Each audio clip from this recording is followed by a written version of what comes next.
তো লক্ষ্য করো, আমরা এখন ন্যাশনাল ইউনিভার্সিটি লেভেল কিংবা ডিগ্রি লেভেলে যাতে কম্পালসারি ইংলিশ থার্ড ইয়ারে রয়েছে, মানে সুইটেবল কোশ্চিন নাম্বার 3 ওয়ার্ড দিয়ে যেগুলো শূন্যস্থান পূরণ করতে হবে, আমরা 2018 সালে যে বোর্ডটা আসছিল ওই বোর্ডটা কি করব, সমাধান করব। ঠিক আছে, তো দেখো কি লেখছে। তোমাদের এগুলো বারবার বলছি যে কিভাবে শূন্যস্থানটা পড়ে, যে কোনো মানে গ্রামারের যে কোনো অংশ থেকে, কি বললাম, রাইট ফর্ম ধাপ থেকে, প্রিপোজিশন থেকে, কনজাংশন থেকে, কথা বুঝছো? অর্থাৎ গ্রামারের যে কোনো অংশ থেকে এটা ফিলিং এই গ্যাপটা দিতে পারে। এই জন্য পুরো গ্রামারে এখানে তোমার দখল না থাকলে আসলে এটা বিপদে হয়ে যায়। কথা কি বুঝছো? তবে আমরা যে বেশ কয়েকটা বোর্ড সমাধান করছি, প্রিপোজিশন একটা করে আসতেছে, কনজাংশনের ব্যবহার থেকে একটা আসতেছে, একটা প্রবাদ বাক্য আসতেছে, বাকি আরেকটা অন্য কোনো জায়গা থেকে আসে। এই তিনটা বিষয় তোমাদের বেশি আসে আর কি। প্রিপোজিশন থেকে একটা, কনজাংশন থেকে একটা, কথা বুঝছো, আরেকটা হচ্ছে প্রবাদ বাক্য থেকে একটা, আরেকটা যে কোনো জায়গা থেকে আসে। ঠিক আছে না?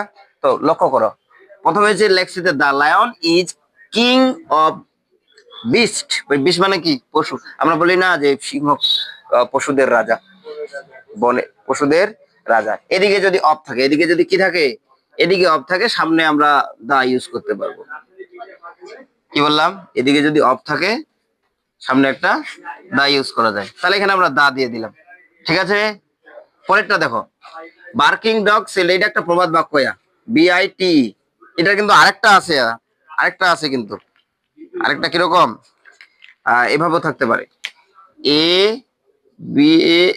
ABARKING, a barking dog, DOG dog, SELDOM seldom, BITES। যখন এখানে প্লুরাল নাউন করছে তো এই জন্য এখানে কি করছে, এস করে নাই।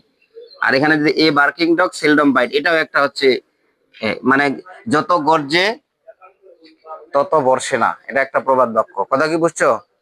অর্থাৎ একটা ঘেউ ঘেউ কুকুর শুধু কদাচিৎ কামড় দেয় আর কি, এটা ভাবার তো অর্থ আর কি। আর যদি বলেন যে প্রবাদ বাক্য কি, যত গর্জে তত বর্ষে, এটা প্রবাদ বাক্য, এটা আমারও কিছু করার নাই, তোমারও কিছু করার না। এখানে যেটা থাকবে ওটাই বসাইতে হবে। এখানেও গ্যাপটা থাকতে পারে, বুঝতে পেরেছো? এখানেও গ্যাপটা থাকতে পারে, এখানেও সেলডম শব্দটার কাছেও গ্যাপটা থাকতে পারে।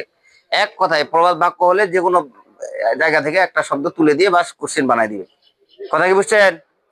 হ্যাঁ না কিছু নাই, ভয় লাগতেছে, পড়লে হয়ে যাবে। পরেরটা দেখো, হি ফিনিশ, ফার্স্ট, মানে সে দ্রুতভাবে শেষ করেছিল, ড্যাশ বিগান লেট। কথা বুঝছো? কথা বুঝছো, মানে সে দ্রুত শেষ করেছিল। এখানে এদিকে থেকে অর্থটা আনতে হবে। এখানে দো শব্দটা ইউজ হবে, দো। দোলদোর একটা নিয়ম জানো? দোলদো মানে কি, যদিও তবুও, দুটো বিপরীত বাক্য পাশাপাশি বুঝবে। ভালো করে বুঝেন, কি বললাম? বিপরীত বাক্য, দো টাইম ইজ ভেরি ভ্যালুয়েবল, যদিও সময় খুব মূল্যবান, উই কিল ইট, আমরা এটা কি করি, নষ্ট করি। কথা কি বুঝছো?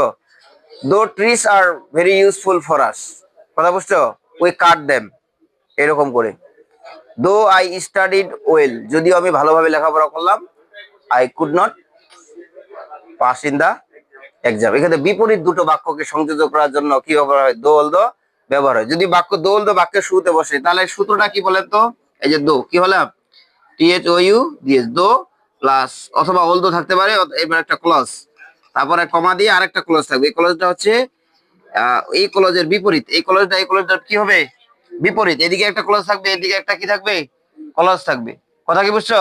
আচ্ছা এটা কি হবে বলেন দেখি, যে I was ill, I went to college,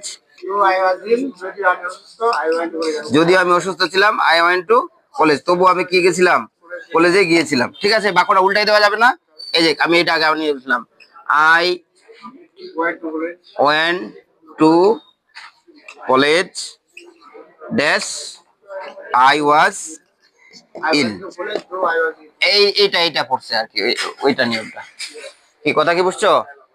পরেরটা লক্ষ্য করো, দা বয় এক্সেলস, এখানে একটা অ্যাপ্রোপ্রিয়েট প্রিপোজিশন ইন, মানে পারদর্শী। কি বললাম, গুড এট, মানে কি, পারদর্শী, expert in. The boy excels in speaking English, মানে সে ইংরেজি বলতে পারদর্শী আর কি। কথা কি বুঝছো? তো এটা হচ্ছে অ্যাপ্রোপ্রিয়েট প্রিপোজিশন, এক্সেল এর পর ইন বসে, মানে কোনো জিনিসের পারদর্শী হওয়া। শুধু স্পিকিং ইংলিশে না, কোনো কাজেও পারদর্শী হওয়ার ক্ষেত্রে এক্সেলস ইন শব্দটা কি করে ইউজ করে। কথা কি বুঝছো? এটা একটা অ্যাপ্রোপ্রিয়েট প্রিপোজিশন, এখানে কারো কিছু করার নাই, এটা তোমার আগে থেকে জানা রাখতে হবে। তাহলে যে আমরা পুরো কোশ্চেনটা বুঝি, তাহলে এদিকে অপাশে এই জন্য এখানে দা ব্যবহার করছি। কথা কি বুঝছেন? এরপরে হচ্ছে এটা একটা প্রবাদ বাক্য, এই জন্য এখানে বাইট শব্দটা ইউজ করছি। কথা কি বুঝছেন? পরেরটা দেখো, এখানে বিপরীত দুটো বাক্যকে পাশাপাশি সংযোজন করলে দোল দো দিয়ে কি করতে হয়, কানেক্ট করতে হয়। আর এটা তো তোমরা জানো অ্যাপ্রোপ্রিয়েট প্রিপোজিশন থেকে আসছে, এটা তো আমারও কিছু করার নাই, তোমারও কিছু করার নাই, পারদর্শিতা হচ্ছে ব্যবহার হচ্ছে। বুঝে গেছো বিষয়টা? এগুলো আর কি। তাহলে আরেকটা বোর্ড বাইর করেন।